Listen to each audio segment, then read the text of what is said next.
इस रेजिमेंट के हर सिपाही ने अपनी ड्यूटी बहुत बहादुरी से निभाई, कई बार तो ड्यूटी से भी ज़्यादा। यही वजह है कि वो सिख होने का जो टाइटल है वो डिजर्व करते हैं। चलिए आज आपको समय की सैर कराते हैं। साल था 1897, जब दुनिया का सबसे खतरनाक लास्ट स्टैंड होने लग रहा था। क्या है इस केसरी पगड़ी की निशानी? क्या है सारा गढ़ी? कौन थे वो 36 सिख रेजिमेंट के 21 सिख? और क्यों वो सिख होने के बावजूद अंग्रेजों की लड़ाई लड़ रहे थे? आइए जानते हैं आज की इस वीडियो में। तो चलिए शुरू करते हैं हमारी कहानी साल 1846 से, जब जो सिख एम्पायर और ब्रिटिश ईस्ट इंडिया कंपनी के बीच में पहली जंग हुई, जिसे हम आज जानते हैं फर्स्ट एंग्लो सिख वॉर के नाम से। तो इस वॉर के एंड में ब्रिटिश जीत जाते हैं एंड वो महाराजा दलीप सिंह, जो सिर्फ 10 साल के थे, उन्हें ट्रीटी ऑफ लाहौर साइन करने को कहते हैं। इस ट्रीटी के अकॉर्डिंग जो जलंधर दोआब का रीजन था, यानी सतलुज और ब्यास नदी के बीच का रीजन, वो उन्हें ब्रिटिश ईस्ट इंडिया कंपनी को सौंपना पड़ता और एज कंपनसेशन ऑफ वॉर उन्हें 15 मिलियन रुपीस 1846 की रकम वो उन्हें पे करनी पड़ती। लेकिन महाराजा दलीप सिंह के पास at the moment 15 million rupees नहीं थे एंड उन्होंने क्या करा कि उन्हें कश्मीर और हज़ारा की टेरिटरी दे दी एज कंपनसेशन। तो कश्मीर और हज़ारा का सारा रीजन, सारे टेरिटरी, वहाँ के सारे किले और क्लेम्स ब्रिटिश के हो गए। ऑल्सो उन्होंने क्या करा कि ब्यास नदी के पार जो रीजन था वो भी सारा ब्रिटिश ईस्ट इंडिया कंपनी को सौंप दिया। तो इसके बाद क्या होता है कि ब्रिटिश का जो इन्फ्लुएंस था ऑन पंजाब वो बहुत ज़्यादा बढ़ जाता है एंड इसके बाद जो सिख होते हैं फ्रॉम पंजाब वो ज्वाइन करने लग जाता है बंगाल आर्मी। बंगाल आर्मी थी जो ब्रिटिश ईस्ट इंडिया कंपनी की अपनी आर्मी। तो इस आर्मी में नई बटालियंस बनती हैं, नई रेजिमेंट्स बनती हैं, जैसे कि रेजिमेंट ऑफ फिरोजपुर सिख, जिसका बाद में नाम बदलकर 14th king George's own Ferozepur Sikh, और एक रेजिमेंट ऑफ लुधियाना जिसका बाद में नाम 14th लुधियाना सिख रख दिया जाता है, ये बनती है। इसके बाद होता है सेकेंड एंग्लो सिख वॉर। इसमें जो ब्रिटिश ईस्ट इंडिया कंपनी थी वो पूरी तरह पंजाब के रीजन को अनेक्स कर लेती है, कैप्चर कर लेती है।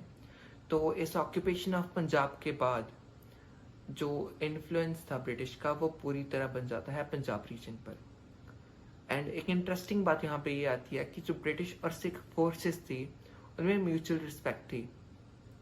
ये हमें देखने को मिलता है कि जो गुजरात का रीजन था वहाँ पे सिख हारने लग रहे थे, लेकिन फिर भी ब्रिटिशर्स ने प्रिजनर ऑफ वॉर नहीं लिए वहाँ से। एंड जो चिलिया वाला रीजन था वहाँ पे ब्रिटिश हारने लग रहे थे, लेकिन वहाँ पर जो सिख आर्मी थी उन्होंने कोई भी ब्रिटिशर को गिरफ्तार नहीं किया।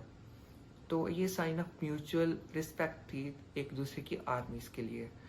तो इसके बाद क्या होता है कि जब सेकेंड एंग्लो सिख वॉर में सिख एम्पायर गिर जाता है और सिख एम्पायर के जो राजा थे महाराजा दलीप सिंह, उन्हें इंग्लैंड लेके जाया जाता है एंड वहाँ पे उन्हें ब्लैक प्रिंस ऑफ पर्थशर के नाम से जाना जाता है। तो ब्रिटिश का पूरी तरह इन्फ्लुएंस बन जाता है on the Punjab region and नई रिक्रूटमेंट होने लगती है बंगाल आर्मी में। तो इसके बाद एक नया क्वेश्चन अराइज होता है कि क्यों जो सिख थे वो बहुत डोमिनेंट हो जाते हैं इस आर्मी में। तो आंसर है कि जब 1857 में इंडियन रिबेलियन हुआ था, इंडियन रिवॉल्ट हुआ था, तो आपने उसकी कहानी सुनी होगी कि जो नए कारतूस और कार्टिलेजेस आए थे ब्रिटिश सरकार की तरफ से, उसमें सुअर और गाय का जो चर्बी थी उसका इस्तेमाल किया गया था एंड उसको जो सिपाही थे वो अपने मुंह से खोलकर चलाना पड़ता था। तो जो सुअर है वो हराम है मुस्लिम्स के लिए एंड जो गाय है वो बहुत पवित्र है फॉर द हिंदूज, तो दोनों उस चर्बी को मुंह नहीं लगा सकते थे। तो उन्होंने क्या करा कि रिपेलियन किया फॉर इंडिपेंडेंस, जिसे हम इंडियन रिपेलियन ऑफ 1857 कहते हैं। इस रिपेलियन में मेनली अवध, बंगाल और बिहार से जो मुस्लिम और हिंदू से उन्होंने रिवॉल्ट करा, लेकिन जो सिख थे उन्होंने ब्रिटिशर्स का साथ दिया एंड अपने ऑफिसर्स थे जो बंगाल आर्मी में उनको सपोर्ट करा एंड उनको सुरक्षित करा। एंड जब ये रिवॉल्ट खत्म हुआ तो ब्रिटिशर्स की जीत हुई एंड उसके बाद जो अवध और बंगाल का एरिया था जहाँ से मेनली रिक्रूटमेंट होती थी बंगाल में वो बंद होकर पंजाब शिफ्ट हो गई। तो मेन रिक्रूटमेंट जोन पंजाब बन गया। तो यहाँ से नई रिक्रूटमेंट होने लगी, लाइक 46 रैटसेस रेजिमेंट बनी एंड और की रेजिमेंट्स जो नई आर्मी जो ब्रिटिश एम्पायर के अंडर थी यानी ब्रिटिश क्राउन के अंडर थी उसमें नए सिख भर्ती होने लग रहे थे। ऐसे ही एक रेजिमेंट बनी 36 सिख रेजिमेंट, जिसकी आगे हम बात करने वाले हैं इस वीडियो में। मेरी पगड़ी भी केसरी, जो बहेगा मेरा लहू भी केसरी और मेरा जवाब भी केसरी। तो अगला सवाल जो हमारे पास आता है वो है कि ये केसरी रंग का क्या मतलब है और ये क्या दर्शाता है। केसरी रंग का मतलब समझते हो चंदा सिंह? बहादुरी का रंग है,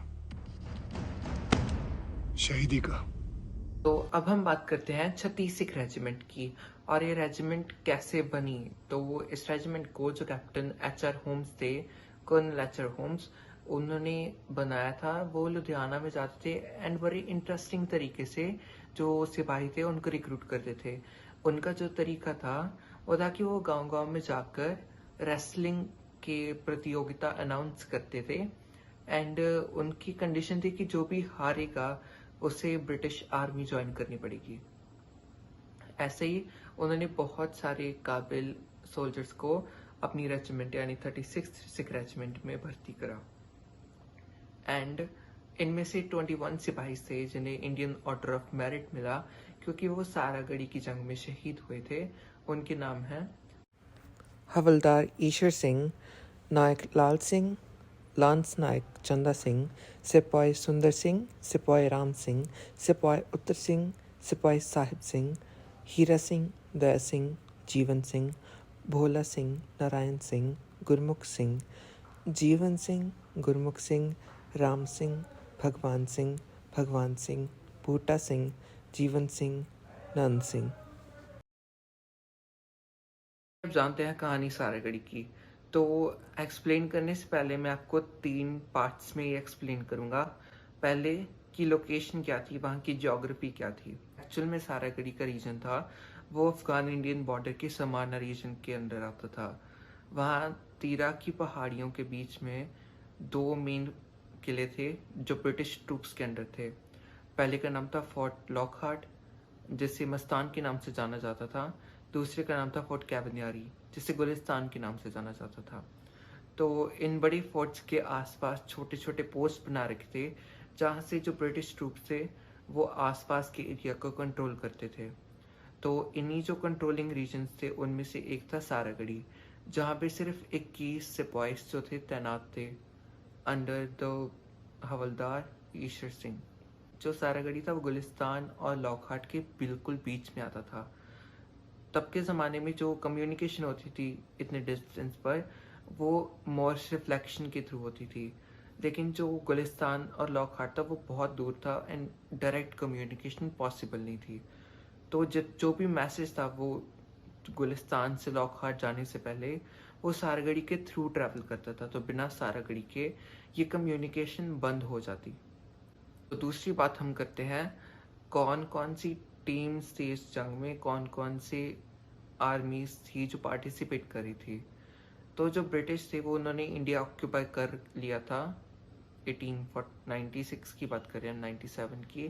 तब तक जो ब्रिटिश थे उन्होंने ये सारा एरिया अपने अंडर कर रखा था इंडिया का and now they were expanding to Afghanistan. वो अफगानिस्तान की तरफ बढ़ रहे थे एंड जो अफगानिस्तान के अमीर थे वो और जो सारे कबीले थे वो इनके खिलाफ जंग लड़ रहे थे।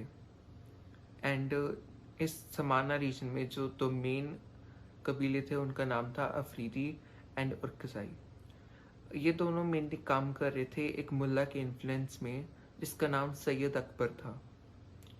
तो ये जो सैयद अकबर था वो इन दोनों कबीलों को एक साथ लेके आया था एंड उनको एक साथ लड़ने के लिए कह रहा था अगेंस्ट द ब्रिटिश आर्मी।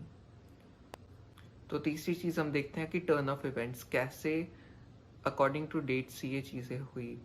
जो मेन लड़ाई थी सारागढ़ी की वो 12 सितंबर 1897 को हुई थी, लेकिन उससे पहले कई बार जो अफगान थे उन्होंने छोटी छोटी जो लड़ाइयाँ थी वो लड़ी थी अलग अलग पोस्ट पर।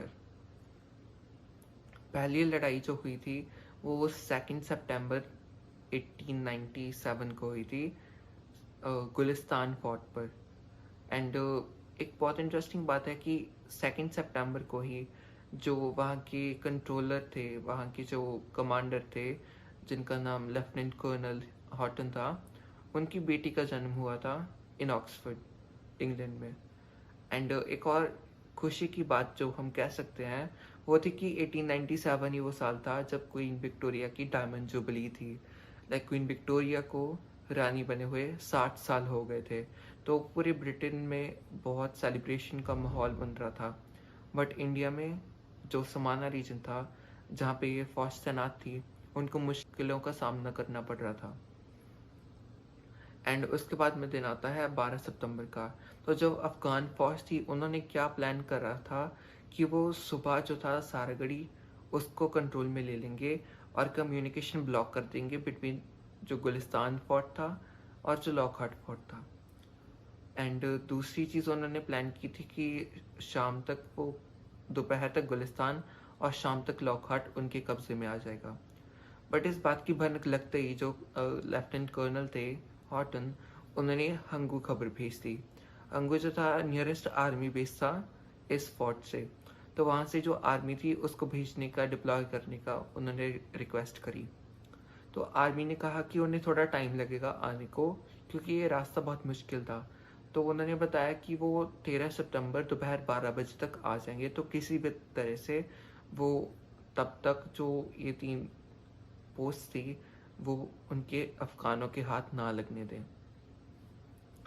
लेकिन आप खुद इमेजिन करके देखिए कि एक छोटे से किले में जहाँ पे सिर्फ 21 सिख तैनात हैं, 21 सोल्जर्स तैनात हैं, वहाँ पे अगर 12,000 अफगान हमला कर दें तो क्या हश्र होगा। नारायण तकबीर!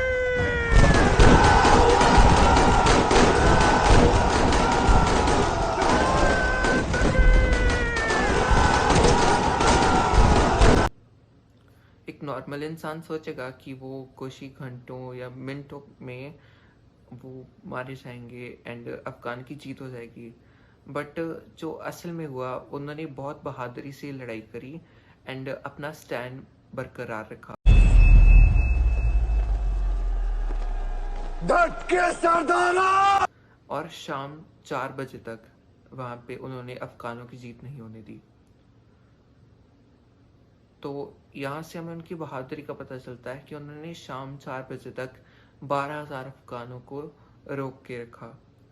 और जब सारागढ़ी अंत में अफगानों के हाथ लगा शाम 4 बजे, तो उसके बाद उनके पास कोई चारा नहीं था रादर देन वापस जाने का, क्योंकि जो आर्मी थी वो बहुत नियर आ रही थी एंड गुलिस्तान और लॉकहार्ट अब सेफ थे। तो उन 21 सिख सिपाहियों की वजह से ब्रिटिश आर्मी को बहुत बड़े लॉस से बचाया गया। एंड इसलिए कहते हैं कि ब्रिटिश पार्लियामेंट ने इन 21 सिपाहियों के ऑनर में 2 मिनट का साइलेंस रखा था। एंड इन सबको शहीदी के बाद में पोस्टहमसली इंडियन ऑर्डर ऑफ मेरिट दिया गया। ये जो जंग थी इंडियन इंडिपेंडेंस के बाद बहुत ही पॉपुलर हुई, क्योंकि ये दर्शाती थी कि कैसे जो सिख थे, पंजाबी थे, वो बहुत ही प्राउड एंड बहादुर थे। इसी बहादुरी को दर्शाने के लिए बाद में उनके ऑनर में अमृतसर और फिरोजपुर में गुरुद्वारा साहिब की स्थापना करी गई, जिनका नाम सारागढ़ी रखा गया। तो आज भी हम देख सकते हैं फिरोजपुर में गुरुद्वारा सारागढ़ी साहिब, जहाँ पे इन सभी जो 21 सिपाही थे उनके नाम 4 भाषाओं में, जो कि उर्दू, इंग्लिश, पंजाबी और हिंदी में लिखे गए हैं। एंड उनकी आर्टिस्टिक तस्वीरें भी बनाकर लगाई गई हैं, जो हम आज भी देख सकते हैं। ये जो इमारत है फिरोजपुर में, वो फरीदकोट के महाराजा बलबीर सिंह बहादुर जो थे, उन्होंने तैयार करवाई थी। एंड और पॉपुलर कल्चर में भी सारागढ़ी को इंटीग्रेट करने लग रहे हैं। जैसे 2019 में अक्षय कुमार की मूवी आई थी केसरी, जिसमें से क्लिप्स मैंने इस वीडियो में भी इंक्लूड करी हैं। तो ये बहुत अच्छी रिप्रेजेंटेशन थी उस वाक्य की जहाँ पे सिर्फ 21 सिखों ने 12,000 अफगानों का डट कर सामना किया एंड आखिरी दम तक हार नहीं मानी। आशा है कि आपको ये वीडियो अच्छी लगी होगी और ऐसे कंटेंट के लिए चैनल को सब्सक्राइब करें। धन्यवाद। Bye bye. Bye bye. Bye bye. पल्ले रब्बा, सिद्ध अंग्रेजी है, कमाल है।